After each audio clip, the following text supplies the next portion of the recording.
আসসালামু আলাইকুম everyone, how are you all? Hope you all fair and fine. আশা করছি তোমরা সবাই ভালো আছো। তো পঞ্চম শ্রেণীর আজকের টপিক আমাদের অধ্যায় 9। তোমরা অনেকেই আমাকে রিকোয়েস্ট করেছো এটা দেওয়ার জন্য, একটু লেট হয়ে গেল, সবাই ক্ষমাসুলভ দৃষ্টিতে দেখবা। তো এইটা হচ্ছে তোমাদের পঞ্চম শ্রেণীর 94 পৃষ্ঠার একটা সমাধান। আজকের পর্বে আমরা এই শতকরার বেসিক বিষয়গুলো শেখার চেষ্টা করব।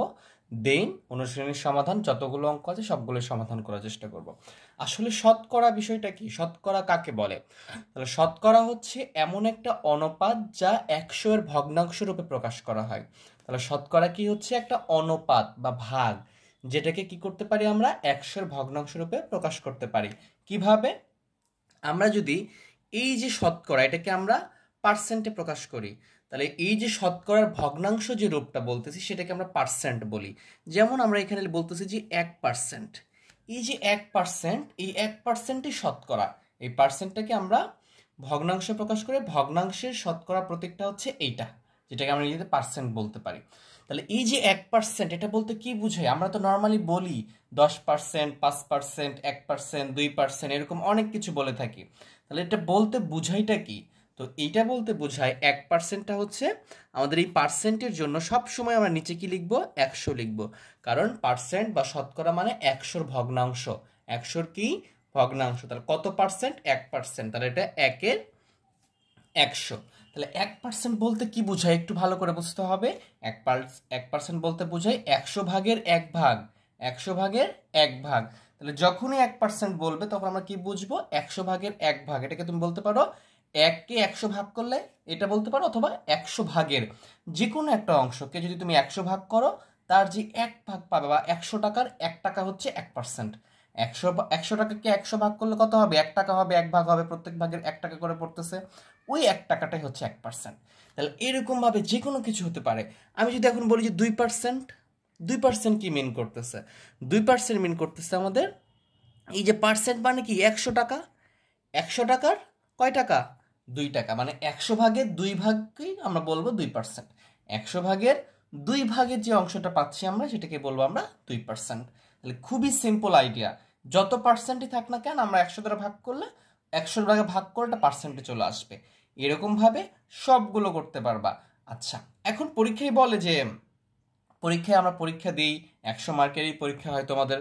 তো এই পরীক্ষাতে দেখা যায় তুমি 65 মার্কস পাইছো, তাহলে তুমি কত পার্সেন্ট নাম্বার পাইছো? তাহলে এই অংশগুলো কিভাবে বের করতে হয় এই বিষয়টা আমরা দেখার চেষ্টা করি। এরপর যদি এখানে থাকে যে দেখা যায় 5% থাকতে পারে, তো 5% কি মিন করতেছে? 5%টাও কি মিন করে? পার্সেন্ট মানে আমাদের 100 মিন করে, আর উপরে কি বুঝায়? 5 বুঝায়। মানে 100 ভাগের 5 ভাগকে আমরা বলবো 5%। আশা করি তোমরা এই বিষয়টা বুঝতে পারছো। তাহলে যে কোনো পার্সেন্ট যদি বলা হয়, সেইটাকে যদি দশমিক করতে বলে, তাহলে আমরা পার্সেন্টের জন্য নিচে 100 লিখবো, আর যেটা থাকবে সেটা উপরে লিখবো। সিমিলার ওয়েতে এখানে যে পার্সেন্টে দেওয়া থাক না কেন, এখানে দেখা যাচ্ছে যে 1 নম্বর একটা ম্যাথ যদি আমি লিখেছি 60%, তো 60% কার সাথে কম্পেয়ার হবে?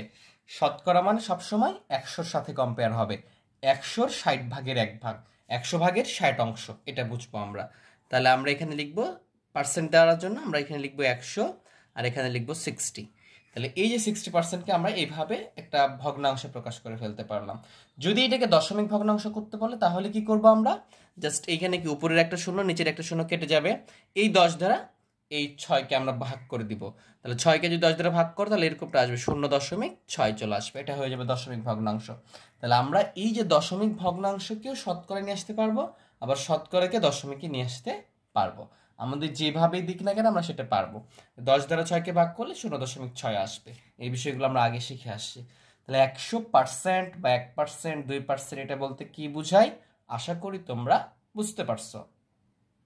সিমিলার ওয়েতে যদি এরকমটা বলে আমাদেরকে, যে আমাদের দেওয়া আছে যে এখানে দেওয়া আছে 23/100, এটা দেওয়া আছে, এটা একটা কি ভগ্নাংশ।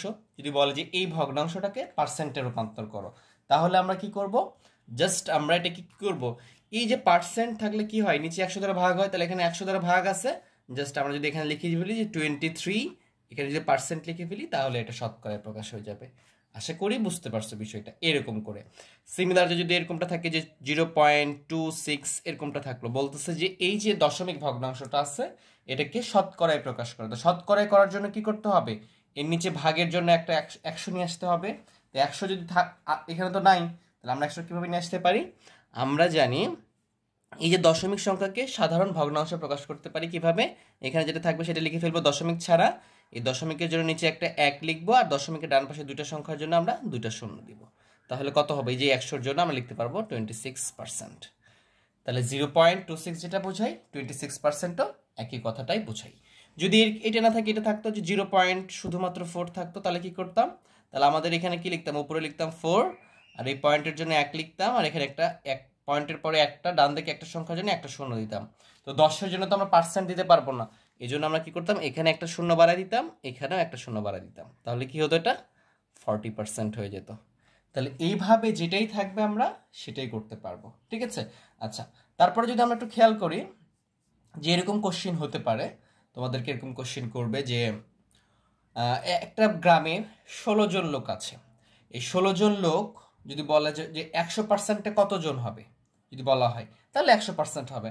এখন যদি বলে যে 16 জন লোক 32%-এ কত হবে, 16 জন লোক 40%-এ কত হবে, এইভাবে আমরা বিভিন্ন অঙ্কগুলো করব। এটা আমি অঙ্কেই শিখিয়ে দিব। তাহলে এই বেসিকগুলো মাথায় থাকলে ওইগুলো করতে সুবিধা হবে।